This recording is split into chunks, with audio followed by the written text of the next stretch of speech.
হযরত ইব্রাহিম আলাইহিস সালামের কথা আলোচনা করা হোক, হযরত নূহ আলাইহিস সালামের আলোচনা করা হোক, হযরত দাউদ আলাইহিস সালামের আলোচনা করা হোক, হযরত ইদ্রিস আলাইহিস সালামের আলোচনা করা হোক, হযরত জাকারিয়া আলাইহিস সালামের আলোচনা করা হোক, যে কোনো নবীর জীবনী নিয়ে আপনি আলোচনা করেন, বিশেষ করে 25 জন নবী যাদের আলোচনা কুরআনে কারীমের মধ্যে এসেছে, তাদের প্রত্যেকের সেই সূরাগুলো যেখানে তাদের আলোচনা আসছে, যে আয়াতগুলোতে তাদের আলোচনা আসছে, বিক্ষিপ্ত বিভিন্ন জায়গার সূরার সেই আয়াতগুলোকে, রুকুগুলোকে যদি আপনি একত্রিত করেন, তাহলে সেখানে আপনি নিশ্চিত হবেন প্রত্যেক নবীর জীবনটাই একটা প্রতিকূল পরিবেশের মধ্যে কাটছে। আরাম আয়েশের জীবন এটা নবীদের জীবনে ছিল না, ত্যাগ আর কুরবানির জীবনে ছিল। আমাদের নবী মুহাম্মদ মুস্তাফা সাল্লাল্লাহু আলাইহি ওয়াসাল্লাম, তার জীবনের দিকেও যদি আমরা তাকাই, তাহলেও সেখানে আমরা দেখতে পাব তার বিপক্ষে দেশীয় ষড়যন্ত্র, পারিবারিক ষড়যন্ত্র, রাষ্ট্রীয় ষড়যন্ত্র, এইগুলোর মাধ্যমে নবী করিম সাল্লাল্লাহু আলাইহি ওয়াসাল্লামের জীবনটা অতিবাহিত হয়েছে। মক্কা জীবনের 13 বছর আর মদিনা জীবনের 10 বছর, নবীর জীবনের কোনো বস্তুই তো আমাদের কাছে অস্পষ্ট নেই, বরং নবী করিম সাল্লাল্লাহু আলাইহি ওয়াসাল্লামের জীবনের প্রতিটা দিন, প্রতিটা সকাল, প্রতিটা বিকাল, প্রতিটা রাত্র, প্রতিটা সপ্তাহ, প্রতিটা মাস, নবী করিম সাল্লাল্লাহু আলাইহি ওয়াসাল্লামের জীবনের বৎসরগুলো আমাদের কাছে পরিষ্কারভাবে উল্লেখ রয়েছে। আমার এই মুহূর্তে লেখকের কথা মনে নেই, তবে বইয়ের নামের কথা মনে আছে। আমার কাছে বইটা আছে, আমার চিন্তা চেতনায় এই মুহূর্তে লেখকের নামটা আসতেছে না, আমার কাছেই এই বইটা আছে। সেখানে পরিষ্কার লেখা আছে নবীর জীবনের উপরে রাসূল করিম সাল্লাল্লাহু আলাইহি ওয়াসাল্লাম কি জিন্দগি কি দিন আর মাহিনা। এই বইয়ের শিরোনামটাই হলো এটা, যে নবী করিম সাল্লাল্লাহু আলাইহি ওয়াসাল্লামের জীবনের প্রতিদিন এবং মাস, এটার বিস্তারিত আলোচনা। কোন দিন, কোন মাসে, কোন সপ্তাহে নবী করিম সাল্লাল্লাহু আলাইহি ওয়াসাল্লাম কি করেছেন, লেখক খুব তথ্যসহ এই বইয়ের মধ্যে এই বিষয়গুলোকে উল্লেখ করেছেন। তাহলে এবার চিন্তা করে দেখি, নবী করিম সাল্লাল্লাহু আলাইহি ওয়াসাল্লামের জীবনের কোনো বস্তু আমাদের কাছে অস্পষ্ট নেই। নবীর জীবনের প্রতিটা বস্তু খোলামেলাভাবে আমাদের সামনে রয়ে গেছে। কারণ নবী করিম সাল্লাল্লাহু আলাইহি ওয়াসাল্লামের জীবনটা হলো উম্মতের জন্য আদর্শ। তাই নবীর কোনো একটা বস্তু যদি অস্পষ্ট থেকে যায়, সেখানে উম্মত আদর্শ গ্রহণ করতে পারবে না। নবীর ব্যক্তি জীবন যদি অস্পষ্ট থেকে যায়, তাহলে ব্যক্তি জীবনে মানুষ নবীকে অনুসরণ করতে পারবে না। নবীর পারিবারিক জীবনটা যদি অস্পষ্ট থেকে যায়, তাহলে মানুষ সেখানে অনুসরণ করতে পারবে না। নবীর সামাজিক জীবনটা যদি অস্পষ্ট থেকে যায়, সেখানে মানুষ তার অনুসরণ করতে পারবে না। নবীর রাষ্ট্রীয় জীবনটা যদি অস্পষ্ট থেকে যায়, তাহলে রাষ্ট্রের মানুষগুলো তার অনুসরণ করতে পারবে না। নবী করিম সাল্লাল্লাহু আলাইহি ওয়াসাল্লামের জীবনের আন্তর্জাতিক বিষয় যদি অস্পষ্ট থেকে যায়, তাহলেও সেখানে নবীকে অনুসরণ করা যাবে না। অথচ মালিক আল্লাহ রাব্বুল আলামিন নবীকে বানিয়েছেন অনুসরণের জন্য। মালিক আল্লাহ রাব্বুল আলামিন ঘোষণা করেছেন, লাকাদ কানা লাকুম ফি রাসূলিল্লাহি উসওয়াতুন হাসানা। তাই নবীর গোটা জীবনটা উম্মতের সামনে পরিষ্কার, কোথাও কোনো ধরনের অস্পষ্টতা নেই, কোথাও কোনো ধরনের অস্পষ্টতা নেই। নবীর জীবনটা পরিষ্কার পরিষ্কার আমাদের সামনে রয়েছে। এই জন্য রাসূল করিম সাল্লাল্লাহু আলাইহি ওয়াসাল্লামের জীবনের সবচেয়ে বড়, রাসূলের জীবন জানার সবচেয়ে বড় মাধ্যম হলো কোরআনে কারীম। এই কোরআনে কারীম হলো নবী করিম সাল্লাল্লাহু আলাইহি ওয়াসাল্লামকে চেনার সবচেয়ে বড় মাধ্যম। নবীর পরিচয় জানার সবচেয়ে বড় মাধ্যম হলো কোরআনে কারীম। আর এই কোরআনের ব্যাপারে মালিক আল্লাহ রাব্বুল আলামিন ঘোষণা করেছেন, ইন্না নাহনু নাযালনা যিকরা ওয়া ইন্না লাহু লাহাফিজুন। এই কোরআন মালিক আল্লাহ নাজিল করছেন। অবশ্যই অবশ্যই নিশ্চিতভাবে, শুধু অবশ্যই আল্লাহ হেফাজত করবেন বিষয়টা এমন না, অবশ্যই অবশ্যই নিশ্চিতভাবে মালিক আল্লাহ এটাকে হেফাজত করবেন। তাই কোরআন যেহেতু হেফাজত থেকে যাবে, নবীর জীবনে কখনো অস্পষ্ট থাকতে পারে না। কারণ নবীকে জানার সবচেয়ে বড় মাধ্যমে হলো কোরআনে কারীম। নবীকে জানার দ্বিতীয় পর্যায়ের মাধ্যম হলো হাদিসের কিতাব। হাদিসের কিতাবগুলো লেখাই হয়েছে নবী করিম সাল্লাল্লাহু আলাইহি ওয়াসাল্লামকে জানার জন্য। তাই বুখারী শরীফ যেই ব্যাপারে বলা হয় এই কথা, আসাহুল কুতুবি বাদা কিতাবিল্লাহ, কোরআন কারীমের পরে বুখারীর মর্যাদা সবচেয়ে বেশি। সেই বুখারী শরীফের ভিতরে ইমামে বুখারী রাহমাতুল্লাহ আলাইহি তিনি নবীর জীবনটাকে তুলে ধরছেন। ইমাম বুখারী রাহমাতুল্লাহ আলাইহি বুখারী শরীফের মধ্যে 84টা বাব উল্লেখ করেছেন, কিতাব উল্লেখ করেছেন। প্রথম কিতাব বাব উল্লেখ করেছেন বাবু কাইফা কানা বদুল ওয়াহি ইলা রাসূলিল্লাহ। এই যে এই বাবের মাধ্যমে নবীর জীবনে তুলে ধরছেন, কিতাবুল ইমানের মাধ্যমে নবীর ইমান কিভাবে শিক্ষা দিয়েছেন তা তুলে ধরেছেন। কিতাবুল ইলমের মাঝে নবী করিম সাল্লাল্লাহু আলাইহি ওয়াসাল্লামের ইলম জানার বিষয়টাকে উল্লেখ করা হয়েছে। কিতাবুল ওযুর মধ্যে নবী কিভাবে ওযু করতেন এর পদ্ধতি উল্লেখ করা হয়েছে। কিতাবুল গুসুলের মাঝে উম্মত গুসুল করলে কিভাবে করবে তার পদ্ধতি উল্লেখ করা হয়েছে। কিতাবুস সালাত উল্লেখ করা হয়েছে, সেখানে নবী করিম সাল্লাল্লাহু আলাইহি ওয়াসাল্লাম নামাজ কিভাবে পড়তেন উল্লেখ করা হয়েছে। কিতাবুস সোম উল্লেখ করা হয়েছে, সেখানে রাসূল ইসলাম রোজা কিভাবে রাখতেন তা বর্ণনা করা হয়েছে।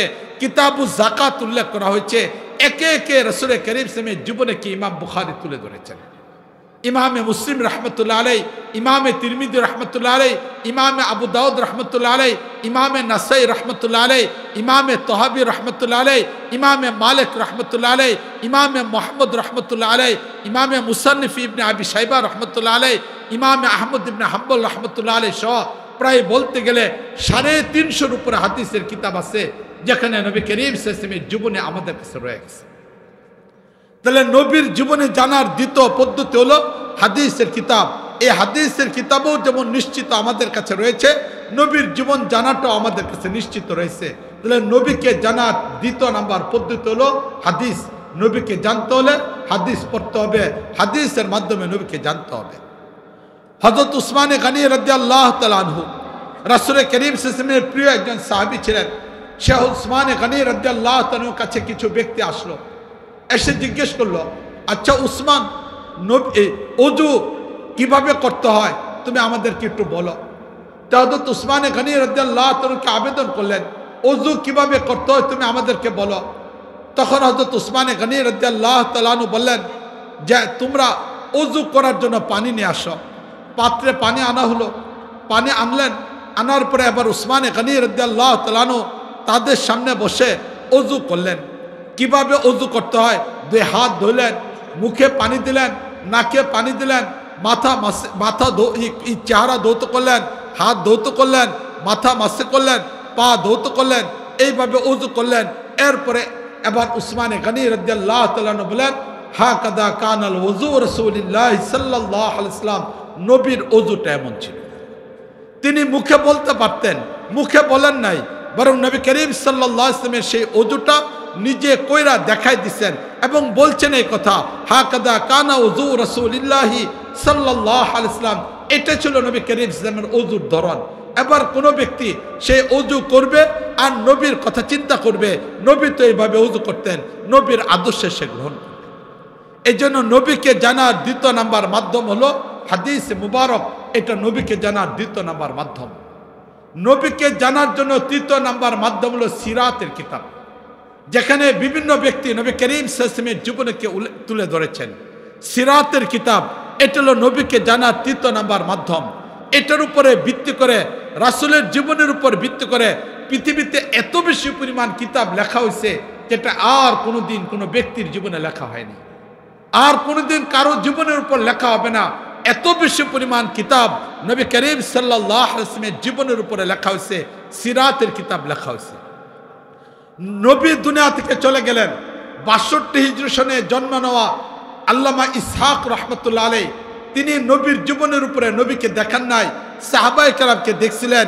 সাহাবায়ে কেরামকে দেখার পরে তিনি কিতাব লেখা আরম্ভ করলেন। নবীর জীবনের উপরে সিরাতের কিতাব ইবনে ইসহাক রহমতুল্লাহ আলাইহি লেখা, এটা হলো নবীর জীবনের উপরে সর্বপ্রথম সিরাতের কিতাব। তাহলে সিরাতের কিতাবের সর্বপ্রথম কিতাব হলো আল্লামা ইবনে ইসহাক রহমতুল্লাহ আলাইহির লিখিত কিতাব। পরবর্তীতে ওনার কিতাবকে সামনে রেখে 100 খ্রিস্টাব্দে আল্লামা ইবনে হিশাম রহমতুল্লাহ আলাইহি কিতাব লিখছেন। বর্তমানে এই কিতাবকেই সিরাতের মূল কিতাব হিসেবে উল্লেখ করা হয়। বর্তমান যত সিরাতের কিতাব লেখা হয়েছে সবগুলো কিতাব লেখা হয়েছে আল্লামা ইবনে হিশাম রহমতুল্লাহ আলাইহি সিরাত ইবনে হিশামকে সামনে রেখে লেখা হয়েছে। তাহলে মুআজ্জাজ হাজরিন, এই তো আমাদের নবী মুহাম্মদ মুস্তাফা সাল্লাল্লাহু আলাইহি ওয়াসাল্লাম, যার জীবনীটা আল্লাহ রাব্বুল আলামিন পরিষ্কারভাবে রেখে দিয়েছেন, যাতে করে উম্মত তার থেকে আদর্শ গ্রহণ করতে পারে। আর নবীকে জানার জন্য এই হলো তিনটা পদ্ধতি। নাম্বার 1 কোরআনে কারীম, নাম্বার 2 হাদিসের কিতাব, নাম্বার 3 সিরাতের কিতাব। এইগুলো হলো নবী করিম সাল্লাল্লাহু আলাইহি ওয়াসাল্লামকে জানার মাধ্যম, যার মাধ্যমে নবী করিম সাল্লাল্লাহু আলাইহি ওয়াসাল্লামকে জানতে হবে। তাই নবীর জীবনের দিকেও যদি আমরা লক্ষ্য করি তাহলে সেখানে আমরা দেখতে পাবো নবী আরামের জিন্দেগিতে ছিলেন এমন অবস্থা ছিল না। মক্কার 13 বছরের ইতিহাস আমাদের সামনে রয়েছে। সেখানে কি পর্যায়ে নিপীড়ন নির্যাতন ছিল। নবী যখন গোপনীয়তার মাধ্যমে ইসলামের দাওয়াত দিতেন তখন তো নবীর বিরোধিতা ছিল না, একজন দুইজন মুসলমান হওয়া শুরু হলো। পরবর্তীতে যখন নবী করিম সাল্লাল্লাহু আলাইহি ওয়াসাল্লাম 3 বছর পরে প্রকাশ্যভাবে ইসলামের দাওয়াত দেওয়া আরম্ভ করলেন, সেদিনই সর্বপ্রথম যিনি নবীর বিরোধিতা করলেন তিনিই ছিলেন নবীর আত্মীয়তার বন্ধন, নবীর গায়ের রক্তের সাথে যার রক্ত সম্পর্ক। নবী করিম সাল্লাল্লাহু আলাইহি ওয়াসাল্লামের পিতা আব্দুল্লাহর ভাই আব্দুল উজ্জা ছিল যার নাম, যে আব্দুল উজ্জা নবীর চাচা ছিল, নবীর চাচা ছিল।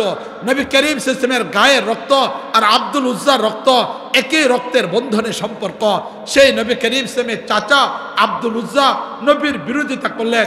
শুধু চাচা এতটুকুই নয়, বরং নবী করিম সাল্লাল্লাহু আলাইহি ওয়াসাল্লামের 2 মেয়েকে আব্দুল উজ্জার 2 ছেলের সাথে নবী বিয়ে দিয়েছিলেন, যার কারণে নবীর 2 কন্যা আব্দুল উজ্জার পরিবারের সদস্য ছিল। এই ব্যক্তিটাই নবী করিম সাল্লাল্লাহু আলাইহি ওয়াসাল্লাম যখন প্রকাশ্যভাবে ইসলামের দাওয়াত দেওয়া আরম্ভ করলেন সেদিন সর্বপ্রথম বিরোধিতা করছে নবীর রক্তের মানুষ, নবীর বিরোধিতা করছে নবীর আপনজন, নবীর বিরোধিতা করছে নবীর মেয়ের 2 মেয়ের শ্বশুর, নবীর বিরোধিতা করেছে নবীর চাচা, সর্বপ্রথম বিরোধিতা করছে। আর বিরোধিতা করতে গিয়ে নবীর ব্যাপারে কিছু কটু শব্দ ব্যবহার করেছিল। তারই প্রতি উত্তরে আল্লাহ রাব্বুল আলামিন তাকে মন্দ শব্দের দ্বারা উল্লেখ করেছেন। কোরআনে কারিমে যার নাম উল্লেখ করা হয়েছে আবু লাহাব হিসাবে। এবার চিন্তা করে দেখে নবীর আপন মানুষটাই সবার আগে নবীর বিরোধিতা করছে, সবার আগে নবীর বিরোধিতা করছে নবীর আপন মানুষটা। এরপরে নবী করিম সাল্লাল্লাহু আলাইহি ওয়াসাল্লামকে শাবে আবি তালেবে জেলখানায় বন্দী করে রাখা। এরপরে একের পর এক মুসলমানদের প্রতি নির্যাতন, বিলাল রাদিয়াল্লাহু তাআলার উপর নির্যাতন, আম্মারের পরিবারের উপর নির্যাতন, সাহেব রাদিয়াল্লাহু তাআলার উপর নির্যাতন, এই সুমাইয়া রাদিয়াল্লাহু তাআলাকে শহীদ করে দেওয়া। একের পর এক নির্যাতিত অবস্থায় মুসলমানরা মক্কার 13 বছর পাড়ি দিয়ে মদিনায় গেল। এবার যখন নবী করিম সাল্লাল্লাহু আলাইহি ওয়াসাল্লাম মদিনায় গেল, মদিনায় যাওয়ার পরে এবার নবী করিম সাল্লাল্লাহু আলাইহি ওয়াসাল্লাম মদিনায় যাওয়ার পরে এবার এতদিন পর্যন্ত মক্কার শুধুমাত্র পুত্তলিক যারা ছিল, মূর্তি পূজারী যারা ছিল, তাদের বিরোধিতার মধ্যে ছিল। এবার নবী যখন মক্কা থেকে মদিনায় গেলেন এবার নবীর বিরোধিতায় লিপ্ত হলো মক্কার মুশরিকরা, নবীর বিরোধিতায় লিপ্ত হলো মদিনার ইহুদিরা, নবীর বিরোধিতায় লিপ্ত হলো মদিনার বসবাসকারী খ্রিস্টানরা। এবার এক সম্মিলিত বাহিনী দ্বীন এবং ইসলামকে শেষ করে দেওয়ার জন্য নবীর বিরোধিতায় লিপ্ত হলো।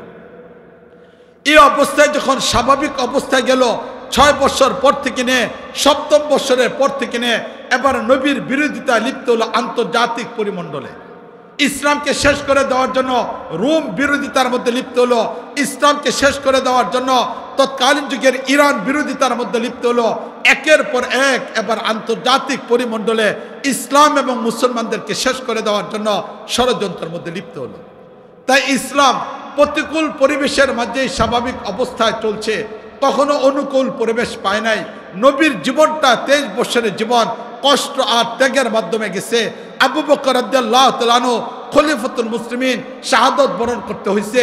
হযরত উমর ফারুক রাদিয়াল্লাহু তাআলা আনহু খলিফাতুল মুসলিমিন শাহাদাত বরণ করতে হয়েছে।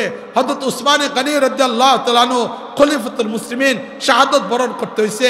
হযরত আলী রাদিয়াল্লাহু তাআলা আনহু তিনি খলিফাতুল মুসলিমিন শাহাদাত বরণ করতে হয়েছে।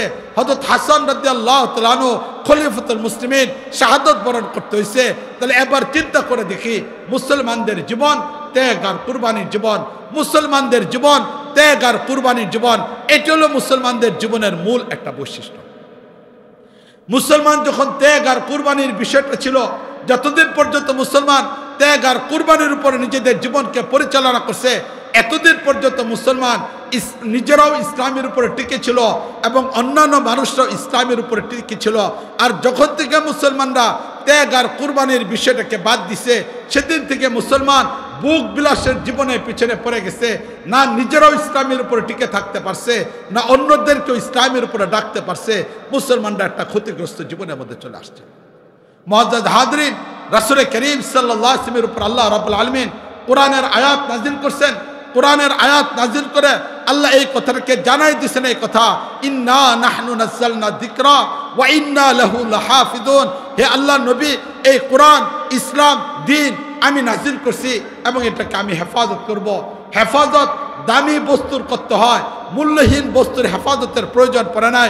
ইসলাম যেহেতু দামি, তাই ইসলামের উপরে আঘাত আসবে, ইসলামকে শেষ করে দেওয়ার জন্য মানুষ ষড়যন্ত্র করবে, ইসলামের যারা ধারক বাহক হবে তাদেরকে শেষ করে দেওয়া ষড়যন্ত্র হবে। এটাই স্বাভাবিক, এই আয়াত থেকে বুঝে আসে, ঠিক কিনা বলেন? এটা এই আয়াত থেকে এটাই বুঝে আসে। তাই একের পর এক ইসলামের বিপক্ষে ষড়যন্ত্র হয়েছে, একের পর এক ইসলামের বিপক্ষে ষড়যন্ত্র হয়েছে।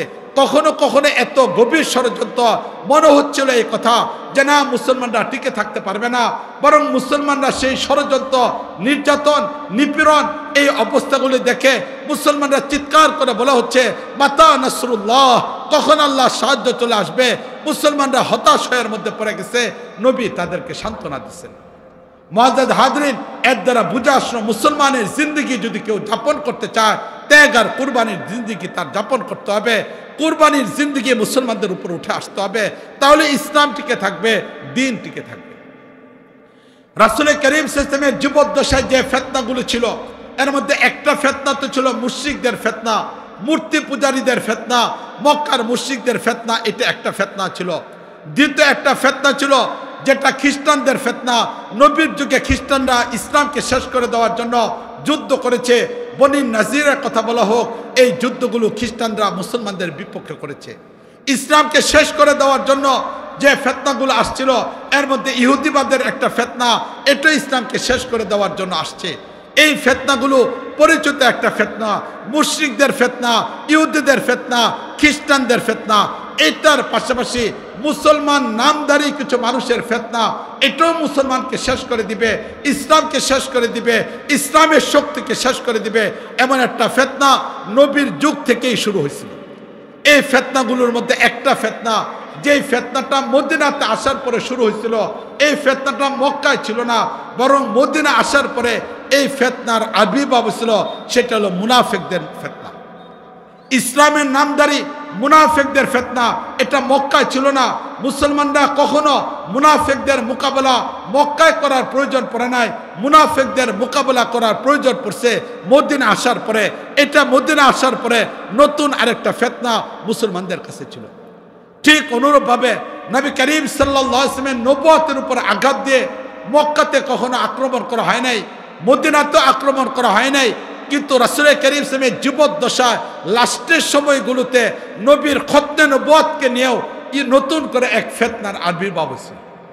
নবী করিম সাল্লাল্লাহু আলাইহি ওয়াসাল্লাম যখন মদিনায় ছিলেন, মদিনায় থাকা অবস্থায় বনি হানিফ নামে এক গোত্র, এই গোত্রের এক ব্যক্তি যার নাম ছিল মুসাইলামা, সে ইসলাম ধর্ম গ্রহণ করেছিল।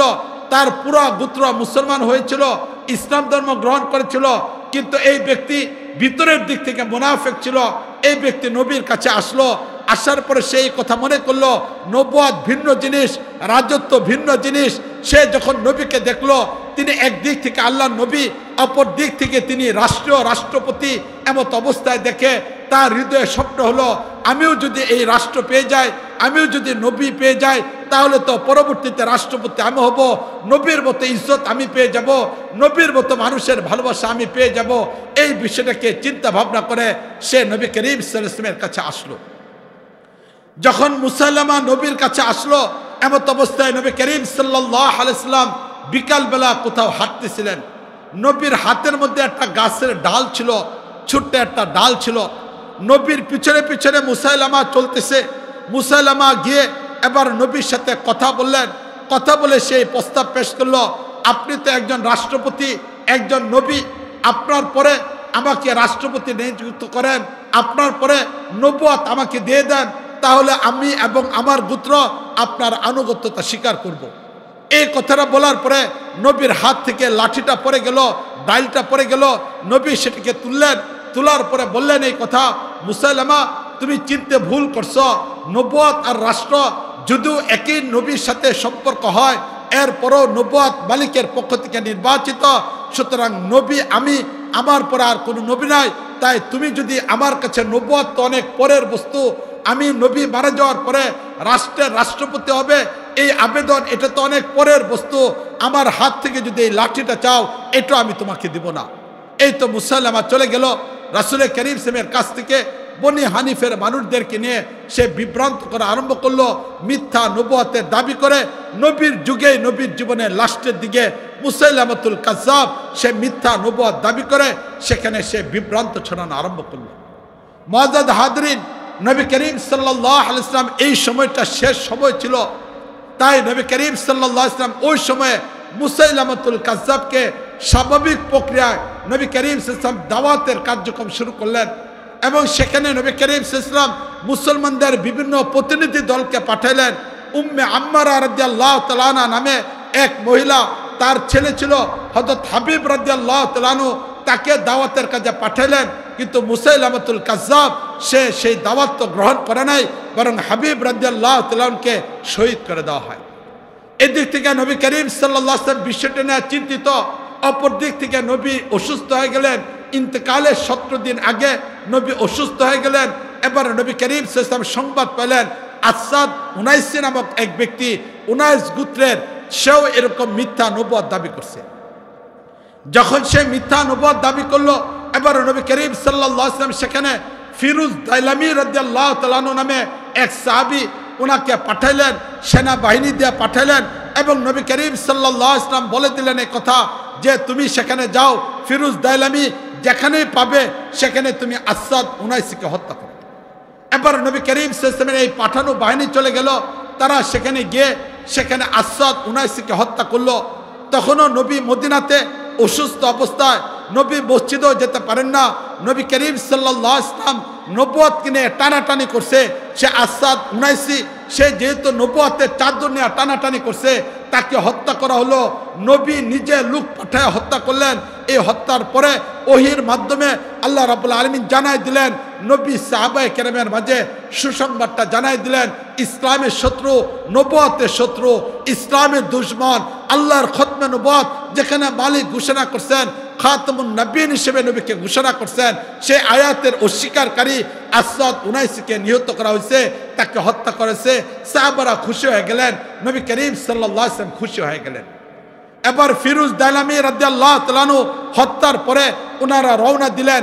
আস্তে আস্তে বিলম্ব হলো। ওনারা যখন মদিনায় ঢুকলেন, এই মদিনায় ঢোকার 3 দিন আগেই আমাদের নবী মুহাম্মদ মুস্তাফা সাল্লাল্লাহু আলাইহি ওয়াসাল্লাম দুনিয়া থেকে বিদায় হয়ে গেছেন। ফিরুজ দাইলামি রাদিয়াল্লাহু তাআলা সে নবীকে জীবিত পায় নাই। তবে নবী নবুয়তকে নিয়ে কেউ যদি টানাটানি করে মাসলা কি হবে, নবী ফিরুজ দাইলামি রাদিয়াল্লাহু তাআলাকে পাঠায়া বিষয়টাকে পরিষ্কার করছেন। খতমে নবুয়তের চাদর নিয়ে কেউ যদি টানাটানি করে তাহলে পৃথিবীতে তার বাঁচার অধিকার নেই। খতমে নবুয়তের উপরে কেউ আপত্তি উঠালে তার বেঁচে থাকার অধিকার নাই। এটা হলো ইসলামের বিধান, এটা হলো ইসলামের বিধান। নবী তার ইন্তেকালের পূর্বে ফিরুজ দাইলামি রাদিয়াল্লাহু তাআলা আনহুকে পাঠাই দেয়া আসাদ উনাইসির সাথে এই কারবার করে নবী উম্মতের সামনে আদর্শকে রেখে দিয়ে গেছেন। তাই উম্মত যদি সে সত্যিকার অর্থে রাসূলের প্রেমিক হয়ে থাকে, খতমে নবুয়তের চাদর নিয়ে কেউ টানাটানি করলে তার হাত ভেঙে ফেলা হবে, তাকে হত্যা করা উম্মতের জন্য জরুরি হয়ে দাঁড়ায়। উম্মত বেঁচে থাকবে আর নবীর খতমে নবুয়ত নিয়ে টানাটানি হবে, এটা উম্মত বরদাস্ত করতে পারে। এই মাসলাটা পরিষ্কার একটা মাসলা। নবীর ইন্তেকালের পূর্বে নবী বিষয়টাকে দেখাই দিয়ে গেছেন। মুসাইলামাতুল কাজ্জাবের ব্যাপারে নবী কিছু করে যেতে পারেন নাই। এর আগে নবী দুনিয়া থেকে চলে গেছেন, এর আগে নবী দুনিয়া থেকে চলে গেলেন।